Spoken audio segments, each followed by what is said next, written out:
베들레헴은 성경에 나오는 지명 가운데 굉장히 유명한 곳입니다. 여러분 아시는 것처럼 베들레헴 그러면 모르는 사람이 없을 정도로 굉장히 유명한 지명이 베들레헴인데, 베들레헴에 대해서 뜻도 여러분들이 자주 들으셨으리라 생각이 됩니다.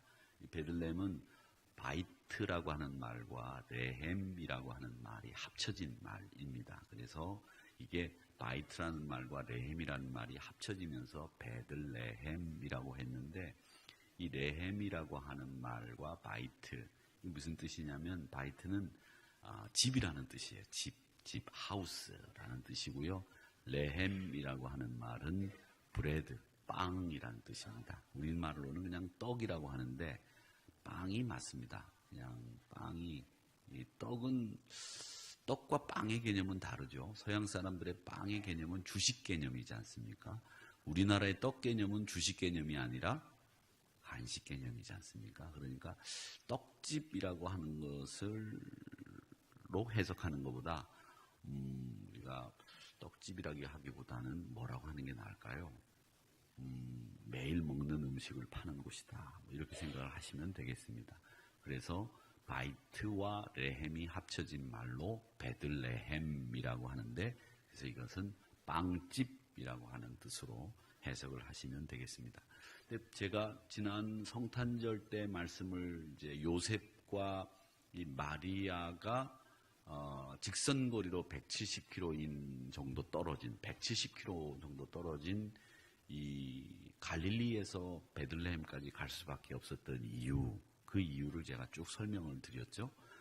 레위기 말씀에 보면 이 아이들, 남자아이가 태어나면 8일 만에 할례를 받습니다. 그 할례를 받고 또 남자아이들이 태어나면 제사장과 만나서 성소에 올라가서 제사를 드려야 됩니다.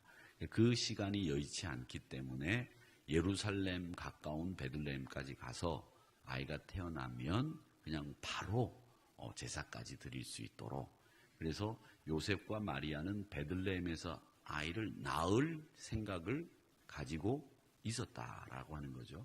근데 예전에는 아이들을 많이 낳아서 신문에 보면 1월 1일 날 정월 초하루 신문 첫 신문에 보면 신춘문예 당선작이 실리기도 했고, 또 하나 1월 1일 정월 초하루에 제일 먼저 태어난 아기가 누구냐, 그래서 어느 산모가 1월 1일 날 누구를 제일 먼저 2018년도에 이런 아기를 낳았다, 이게 뉴스에 나왔는데, 요즘에는 아이 낳는 사람들이 없어서 그런지 그런 뉴스도 안 나와요.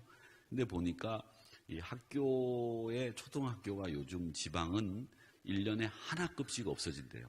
하나급씩 이렇게 없어지고 있다고 하는데, 어쨌든 이 베들레헴에서 이 요셉은 아이를 낳을 요량으로 갔다라고 하는 것을 우리가 알 수 있습니다.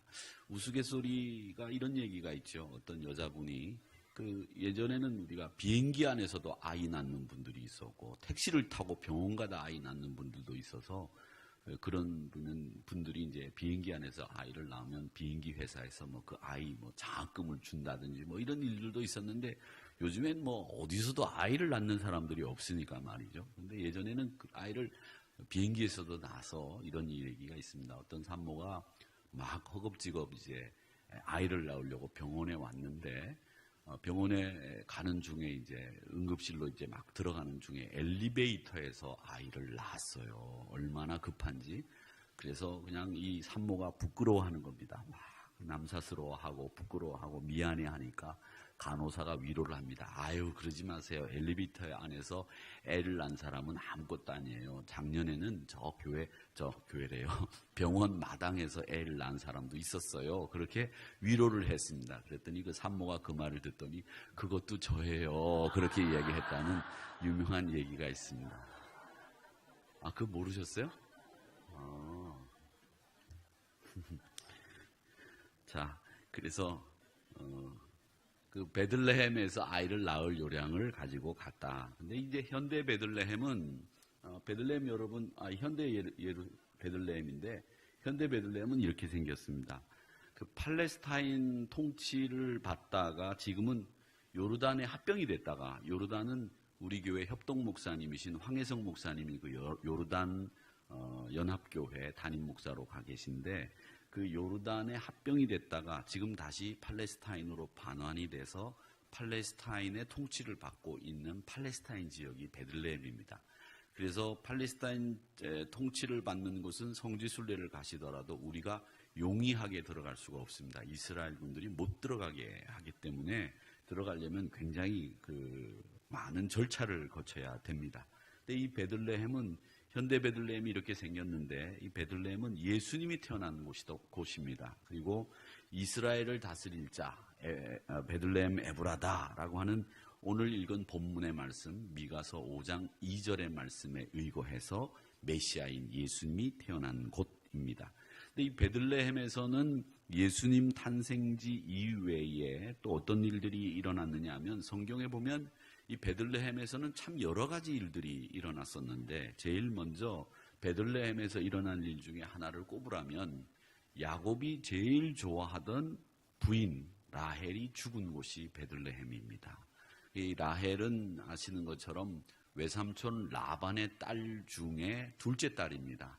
큰 딸이 레아이고 둘째 딸이 라헬이었는데 이 라헬의 묘가 베들레헴 올라가는 쪽에 있습니다. 그래서 이 라헬이 베냐민을 낳다가 숨진 곳이 베들레헴입니다. 베냐민을 원래 이름을 베노니라고 불렀다가 그 베논이라고 하는 이름이 베냐민이라고 바꿨는데 이게 슬픔의 아들이라는 뜻이죠. 그래서 라헬이 아들 둘을 딱 낳았는데 그 아들 하나가 바로 요셉이고요. 그 다음에 두 번째 아들이 베냐민입니다. 그래서 베냐민을 낳다가 세상을 떠난 곳, 그래서 무덤이 베들레헴 근처에 있습니다. 그래서 라헬이 죽은 곳이다 이렇게 생각을 하시면 되겠습니다. 이 베들레헴은 예루살렘과 마찬가지로 굉장히 높습니다. 이 예루살렘도 해발 거의 900m 가까이 되기 때문에 여름에 가도 굉장히 시원하다고 말씀을 드렸는데 베들레헴도 이렇게 멀리서 사진을 찍어서 이렇게 보시면 아시는 것처럼 산지이고 높이가 777m나 되는 해발 700m 이상 되는 곳이라 굉장히 높은 곳입니다. 근데 지금 이 팔레스타인 이 하마스 지역인데 팔레스타인이 다스리다 보니까 베들레헴을 못 들어가고 통제를 하고 있어서 여러분 보시면 벽이 보이시죠? 팔레스타인 지역은 저렇게 벽을 다 높이 쌓았다고 보시면 됩니다. 이스라엘 사람들이 보통 지독한 사람들이 아니죠. 도시 전체를 저렇게 다 벽을 쌓았습니다. 그래서 왕래를 하지 못하도록 막아놨어요. 그래서 여기를 왕래할 경우에는 철저하게 통제하에서 왕래를 해서 테러를 방지하겠다는 목적으로 팔레스타인 사람들과 이스라엘 사람들을 완전히 분리해 놓았습니다. 근데 문제는 뭐냐면 이 이스라엘 사회에서 노동일을 하는 사람들이 다 어떤 사람들이냐면 팔레스타인 사람들입니다. 그러다 보니까 이 통제하에서 팔레스타인 사람들이 이스라엘에 노동력을 제공하지 못하니까 아침에 이 통제되어 있는 이 벽 밑에 개구멍이 다 있습니다. 그래서 그 개구멍으로 이스라엘 사람들이 와서 뭐 사과 딸 사람들, 무화과 나무 열매 딸 사람들, 자, 몇 명 모이세요. 그래가지고 그 차 타고 휘잉 가가지고서 일하고 다시 저녁에 그 개구멍 앞에 데려다 놓으면 그 개구멍을 통해서 다시 저 집으로 돌아가는 일들이 벌어지고 있는데 거기서 이제 폭탄도 또 혹은 테러를 일으킬 수 있는 여지도 있지 않을까 해서 지금 이스라엘 당국이 굉장히 많이 신경을 쓰고 있는 곳이 바로 이곳입니다. 이렇게 굉장히 많이 철통 같은 벽을 세워놨기 때문에 여러분 한번 생각해 보세요. 분당이나 판교 전체를 벽을 다 쌓아놨다. 보통 일이 아니지 않습니까? 근데 그걸 이스라엘 사람들이 해놨다는 겁니다. 자, 이렇게 베들레헴은 라헬의 묘이고 현재 이 베들레헴은 이런 상황이다 이렇게 생각을 하시면 되고 또 베들레헴이 또 중요한 게 하나 있죠. 뭐가 있느냐면 이스라엘의 왕 중의 왕 다윗의 고향이 베들레헴입니다. 다윗은 이세의 8번째 아들로 알려져 있습니다. 말째 아들이라고 되어 있고 8번째 아들로 되어 있는데 이 사무엘이 기름을 부으러 갔을 때 사실 아버지 이세는 이 다윗을 왕 후보로 생각하지를 않았던 것 같아요. 그래서 큰아들로부터 시작을 해서 사무엘에게 보여주고 다윗은 보여줄 생각을 하지 않았던 사람이 다윗인데, 사무엘이 이 다윗을 만나는 순간에 하나님이 그에게 기름을 부으라 이렇게 지시를 하셔서 그가 기름을 부어 왕을 세운다라고 하는 장면이 사무엘상 16장 1절에 나옵니다. 우리 한번 같이 읽어보겠습니다. 시작. 여호와께서 사무엘에게 이르시되 버려 이스라엘 왕이 되지 못하게 하였거늘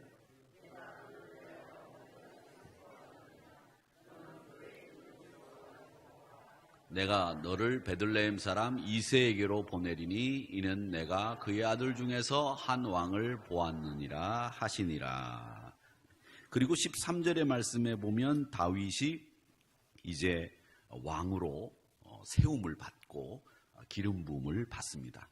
이 세움이라고 하는 말은 우리가 이번에 새로 구역 편성, 교구 편성을 하면서 새로 만든 교구가 세움교구입니다. 그런데 헌금을 보니까 아직도 삼교구라고 쓰시는 분들이 있는데 어느 나라에서 오셨는지 모르겠습니다만은 우리 한우리교회는 2018년도에는 삼교구가 사라졌습니다. 그러니까 여러분 돌아가셔서 내가 드림구역인지 세움구역인지 나눔구역인지 잘 확인하셔서 머리에 숙지하시기 바랍니다. 아시겠죠? 대답 소리가 작은 거 보니까 아무래도 한참 걸릴 것 같아요. 근데 여기 보니까 제일 많이 틀리는 교구가 이 삼교구가 제일 많이 틀리는 것 같아요. 삼교구가. 나는 끝까지 삼교구다 하시는 분들은 그냥 이렇게 생각하세요. 삼교구, 세움교구. 아셨죠? 네, 그렇게 생각하시면 됩니다. 삼교구는 세움교구다. 거의 세움교구거든요. 그래서 삼자도 시읒자로 시작하고 세움자도 시읒자로 시작하니까 외우기도 좋잖아요. 그렇죠? 삼교구는 거의 세움교구다. 이렇게 생각을 하시면 되겠습니다. 지금 아마 여기서 제가 물어볼 때 제가 여러분들에게 물어보면 몇 교구이십니까? 그러면 예, 저는 드림교구입니다. 저는 나눔교구입니다. 저는 세움교구입니다. 이걸 확실하게 알 수 있어서 이렇게 손 드실 분들이 여기서 다 알고 계시리라 생각이 되는데, 어쨌든 12월 내로 내가 세움교구인지 드림교구인지 분명하게 확실하게 아시기를 바랍니다. 자, 이렇게 하나님께서 다윗을 이스라엘 왕으로 세우셨다는 겁니다. 그래서 13절에 보니까 사무엘이 기름 뿔병을 가져다가 그의 형제 중에서 그에게, 누구에게? 다윗에게 부었더니 이날 이후로 다윗이 여호와의 영에게 크게 감동되어서 사무엘은 떠나고 라마로 갔다. 그렇게 되어 있습니다. 이렇게 다윗이 살던 동네가 어디라고요? 베들레헴이었다라고 하는 겁니다. 이 다윗은 우리가 잘 아는 것처럼 사울이 초대 왕이고 두 번째 왕이 다윗입니다. 근데 이스라엘을 이스라엘답게 만든 왕이 다윗이에요. 그러니까 사울은 사실은 어떤 왕이었느냐면 군대를 이끄는 군대 장관밖에는 되지 않았어요. 행정권이나 입법권이나 사법권 같은 것을 가지고 있지 않았습니다. 옛날 왕은, 요즘 이제 대통령이라고 하는 분은 3권이 분립이 돼 있잖아요. 3권이 분리돼 있어요.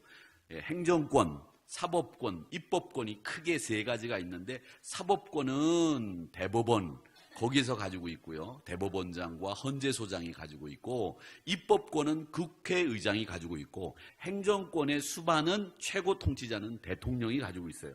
그래서 이 세 권한이 분리되어 있지만 과거에는 사법, 입법, 행정이라고 하는 이 모든 권한을 누가 가지고 있었느냐면 왕이 가지고 있었단 말이죠. 그런데 그 왕이 처음부터 사법, 행정, 입법을 다 가지고 있었느냐? 아니라는 겁니다. 특히 사울은 사법, 행정, 입법을 다 가지고 있지 못하고 행정 일부, 그리고 군대를 이끌 수 있는 능력만, 권한만 하나님으로부터 부여를 받았는데, 명실상부하게 행정, 입법, 사법이라고 하는 권한을 다 가지고 하나님의 뜻을 직접 들을 수 있었던 왕은 다윗 왕이 진짜 그런 왕이었다라고 보시면 되겠습니다. 그래서 이스라엘을 이스라엘답게 만들었던 왕이 다윗이기 때문에 역대기나 열왕기를 보면 그 왕을 평가할 때 다윗의 길로 갔다 그러면 그 왕은 잘한 왕, 다윗의 길로 가지 않았다 그러면 잘못한 왕으로 묘사가 되어 있다라고 하는 겁니다. 근데 이 사람이 원래 대학 교수나 정치를 하던 사람이 아니라 목동이었어요. 목동인데다가 뭘 잘 쳤느냐 하면 수금을 잘 쳤다고 합니다. 수금을. 그래서 사울이 약간 발작기가 있어요. 정신적으로 문제가 있어서 이 신하들이 사울에게 음악 치료사가 한 분 있는데 베들레헴에 사는 친구라는데 불러다가 한번 왕이여 치료를 받아보시겠습니까? 그래서 이 역사적으로 최초로 등장한 음악 치료사, 음악으로 사람의 심리를 고치는 사람이 누구였느냐면 다윗이었어요. 그래서 이 다윗이 가서 수금을 이렇게 켜주면 그 수금을 듣고 사울이 약간 미치미치하다가 수금을 들으면 마음이 가라앉고 제정신을 차리고 판단력이 돌아왔다라고 하는 겁니다. 그렇게 음악치료사로 수금을 잘 키는 사람으로 왕궁에 들어갔다가 이 사람이 골리앗을 죽이면서 군대 장관이 되고 사람들이 만만을 죽였다라고 하는 칭찬을 받으면서 인기가 갑자기 급상승한 거죠. 그래서 이 다윗 왕으로까지 올라가게 되는 사람이라고 하는 겁니다. 그리고 무엇보다도 다윗은 어떤 이미지를 가지고 있는 사람이냐면 구원자, 나라를 나라답게 만든 완성자라고 하는 이미지를 가지고 있는 사람이 다윗이기 때문에 이스라엘 사람들은 지금도 다윗을 자기의 왕으로 생각하고 많은 사람들도 다윗을 이스라엘의 진정한 왕으로 생각하기 때문에 지금도 이스라엘 사람들은 2차 세계대전 당시에 나치가 유대인을 표시할 때는 다윗의 별을 가슴에다가 붙여주어서 그 사람들로 이스라엘 사람, 유대인이라고 주이시라고 분리를 했다라고 하는 것을 알 수 있습니다. 그렇게 구원자의 역할을 했던 사람, 이스라엘을 이스라엘답게 만든 사람이 다윗인데 그 고향이 베들레헴이었다. 이렇게 보시면 되겠습니다. 자, 그 다음에 또 베들레헴이 고향인 사람이 또 있습니다. 누구냐 하면 바로 나오미입니다. 이 나오미의 시댁이 베들레헴입니다. 여러분 시댁은 어디신가요? 네, 시댁이 어디십니까? 시댁보다도 여자분들은 예전에 친정 지명을 그 이름에 붙여서 불렀죠. 그래서 제가 알기로는 저희 외할머니는 제 외가댁이 있던 동네에서는 뭐라고 불렀냐면 하만댁 이렇게 불렀던 기억이 제가 납니다. 어릴 때 시골에 내려가면 저희 외할머니 고향이 함안이셨던 모양이에요. 그래서 저희 외할머니를 하만댁 그렇게 불렀습니다. 여러분은 어디 댁입니까? 양재댁 이렇게 불러야 되나요? 아니면 영천댁 부르든지 여러분들 고향을 해가지고 거기다 댁자만 붙이면 여러분 이름이 됩니다. 간단하죠? 간단합니다. 그래서 우리 권사님들 이름 부를 때도 권사님 고향에다가 댁자만 붙이면 되기 때문에 아주 쉽게 부를 수는 있는데 나오미의 시댁이 어디였느냐면 베들레헴이었습니다. 엘리멜렉이라고 하는 사람이 있었는데 룻기 1장 1절에 보면 이런 말씀이 있습니다. 우리 같이 한번 읽어볼까요? 시작. 사사들이 치려하던 때에 그 땅에 흉년이 드니라. 유다 베들레헴의 한 사람이 그의 아내와 두 아들 데리고 모압 지방으로 가서 거류하였다. 이렇게 되어 있습니다. 근데 모압은 어디냐면 이스라엘이 이렇게 보이면 이스라엘 지도를 한번 보여주세요. 처음에 보여줬던 지도. 네, 여기 베들레헴이 이렇게 있죠. 모압이 어디냐면 저 오른쪽, 위쪽이죠. 그러니까 지금 여기 왼쪽이 북쪽이거든요. 그러니까 베들레헴이 있고 예루살렘이 저 거리가 한 10km 정도 되는데 저기 오른쪽, 저 위쪽에 보면 저게 동쪽이에요. 여리고가 보이시죠? 저 위에 여리고 보이죠? 그 위쪽이 모압하고 암몬 땅이에요.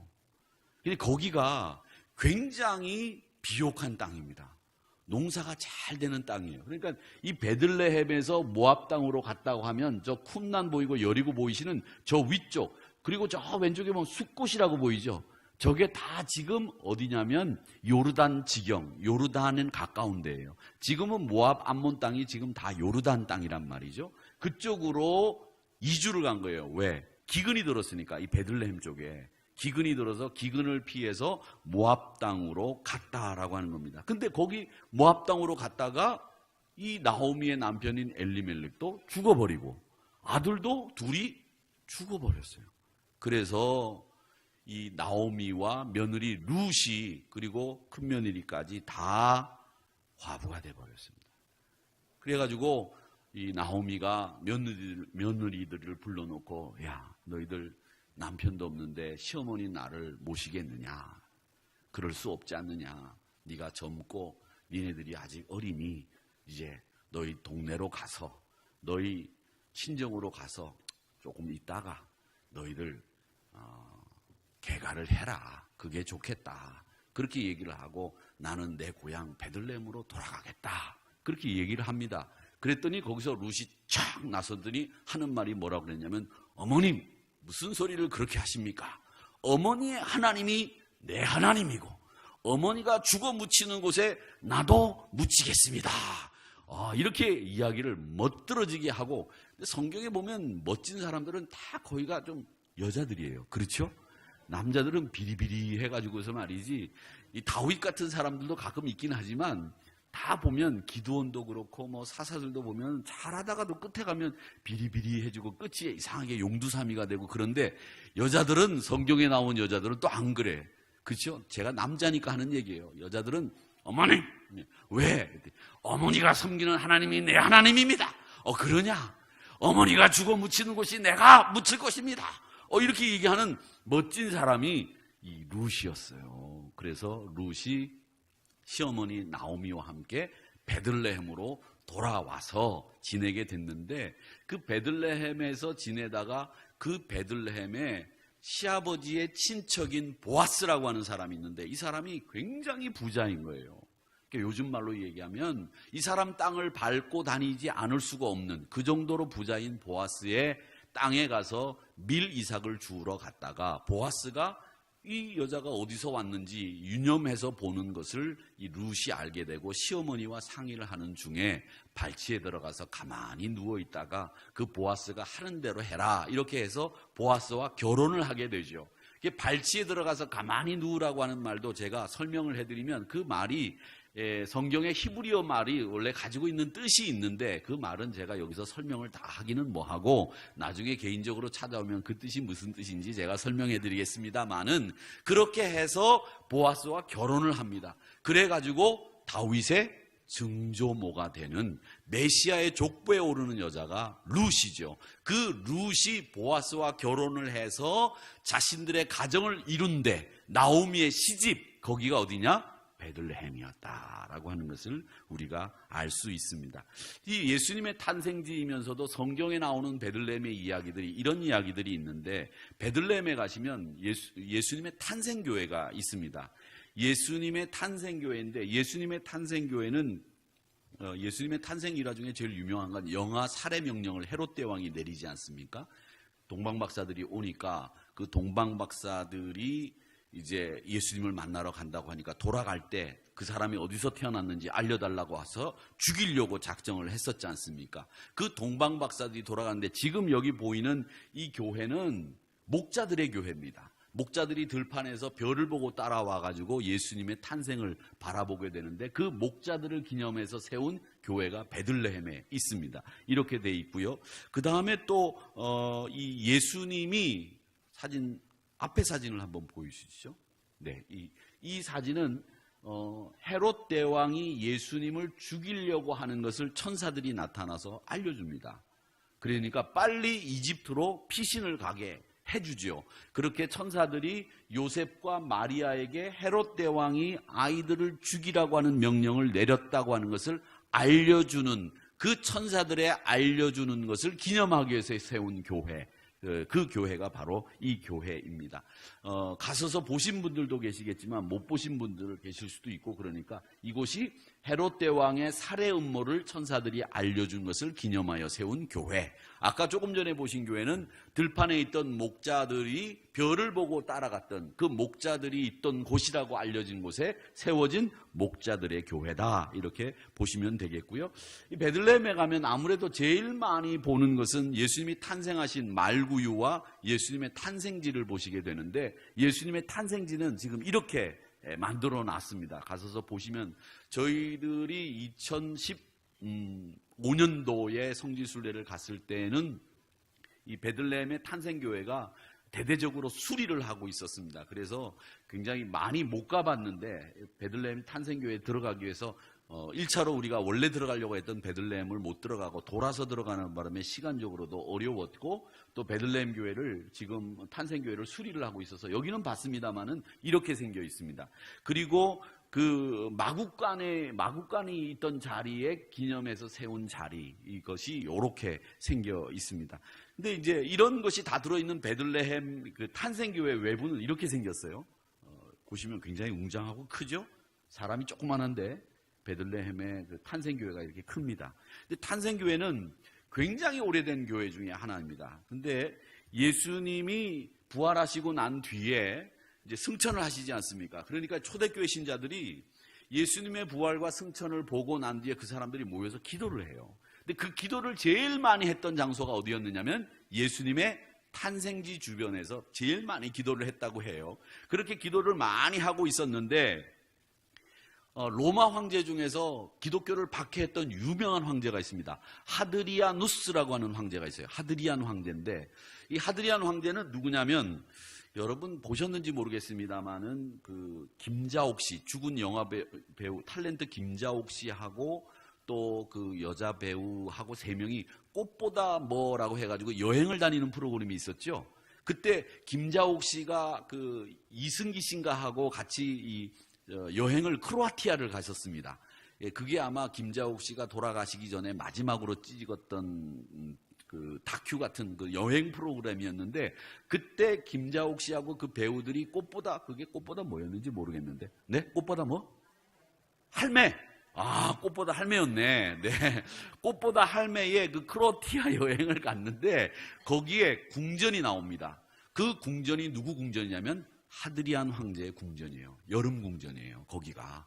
그 여름 궁전인데 그 하드리안 황제의 궁전이 여기저기 있어요. 유럽 지중해 근변에. 근데 하드리안 황제가 굉장히 유명한 황제인데 기독교를 아주 극심하게 박했던, 우리 기독교 입장에서 보면 나쁜 황제예요. 나쁜 황제. 나쁜 황제니까 이름도 하드해요. 하드.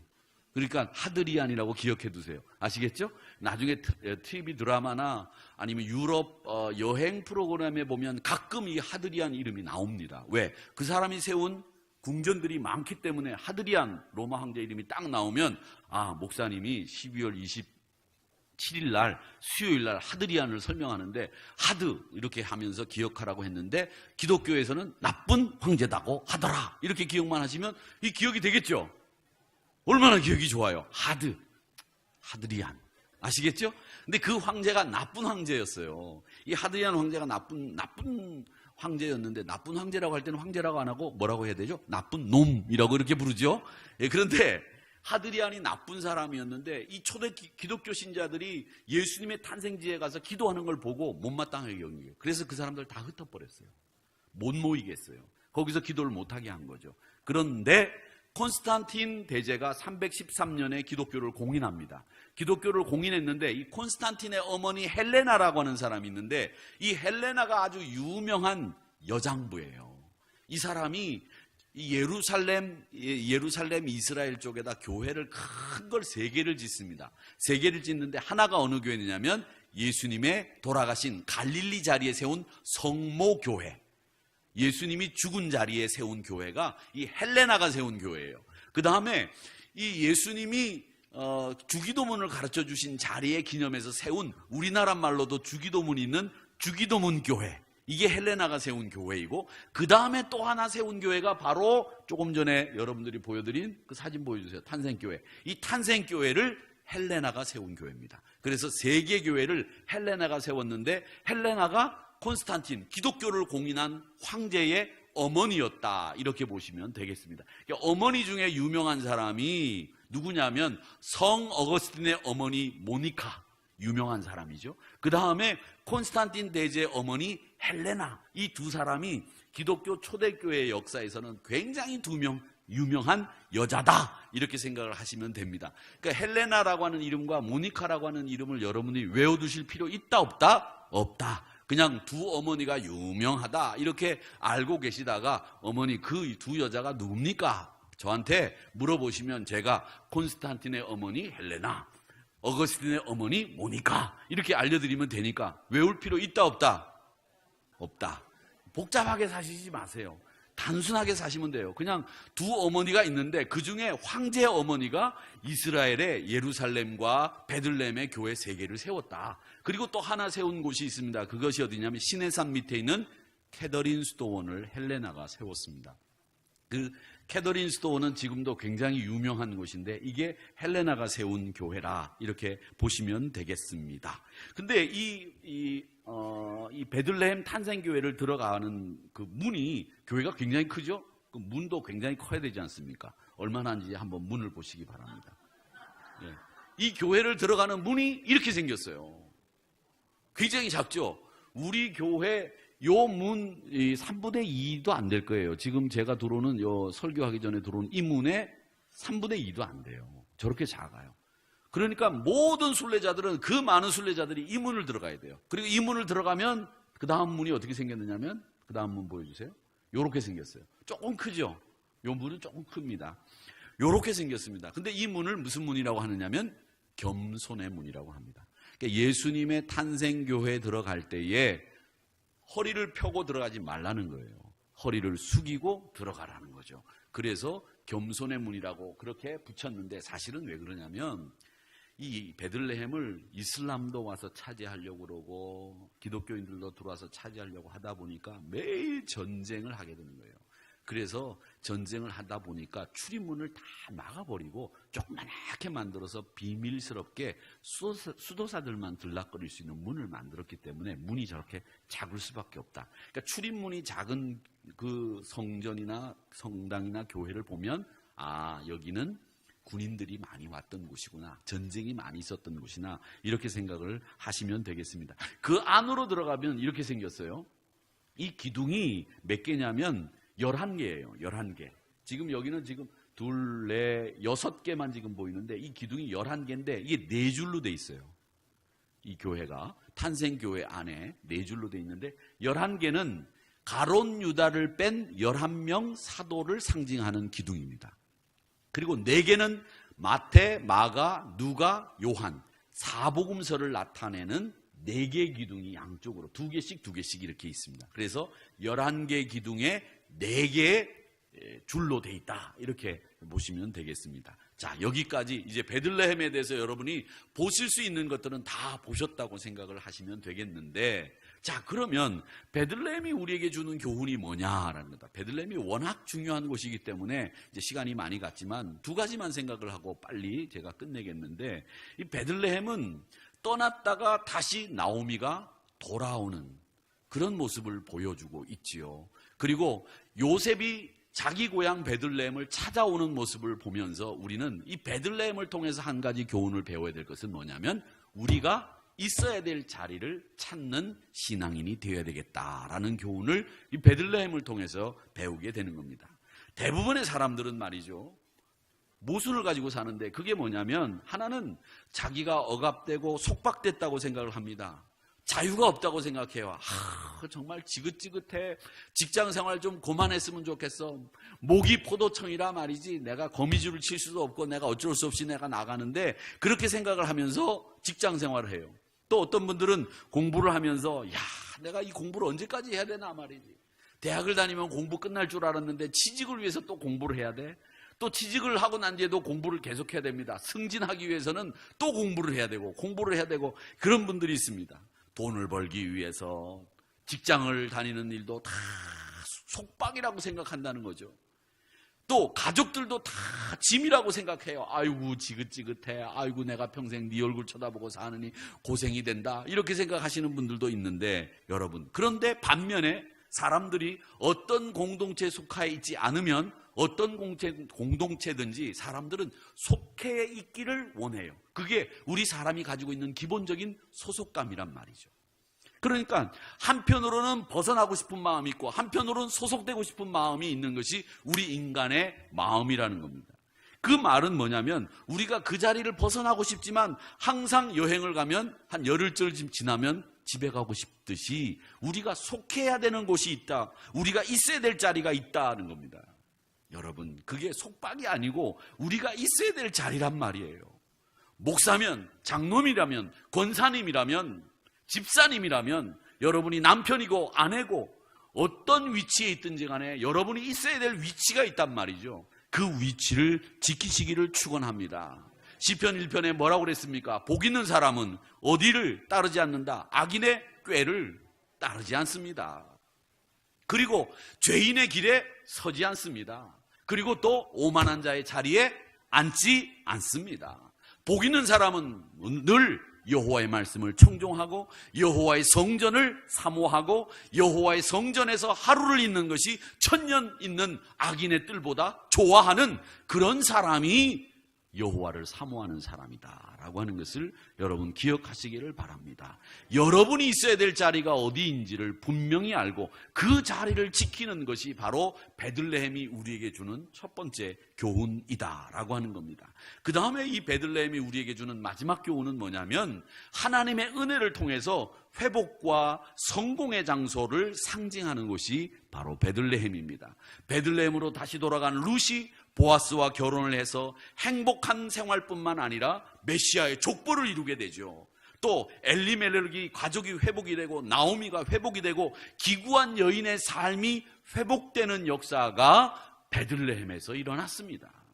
예수님의 탄생으로 죽을 수밖에 없는 우리가 다시 하나님과 관계를 맺게 되고 회복하게 되고 생명을 얻는 일이 일어난 것이 바로 베들레헴에서 예수님이 탄생함으로 빚어진 일이 아니겠습니까? 그래서 룻기 4장 13절 말씀에 보면 보아스가 룻을 맞이해서 아내로 삼고 그에게 들어갔더니 여호와께서 그에게 임신하게 하심으로 그가 아들을 낳았다 이렇게 되어 있는데 누가 아들을 주신 거예요? 하나님이 주신 거예요. 하나님이. 그러니까 하나님이 이 베들레헴으로 돌아온 룻의 가정과 나오미의 가정을 회복시켜 주시고 행복의 가정으로 만들어 주셨던 것처럼 이 베들레헴이 우리에게 주는 두 번째 교훈은 뭐냐? 회복과 기쁨의 상징이 바로 베들레헴이다라고 하는 것을 배우게 되는 겁니다. 사랑하는 성도 여러분, 베들레헴을 통해서 여러분 가정이 날마다 회복되는 역사가 일어나기를 주의 이름으로 축원합니다. 여러분들이 하나님이 하시는 일 가운데 회복되고 또 사랑 속에서 행복한 가정을 이루시는 하나님의 은혜를 체험하는 저와 여러분이 되시기를 주님의 이름으로 축원합니다. 아버지 하나님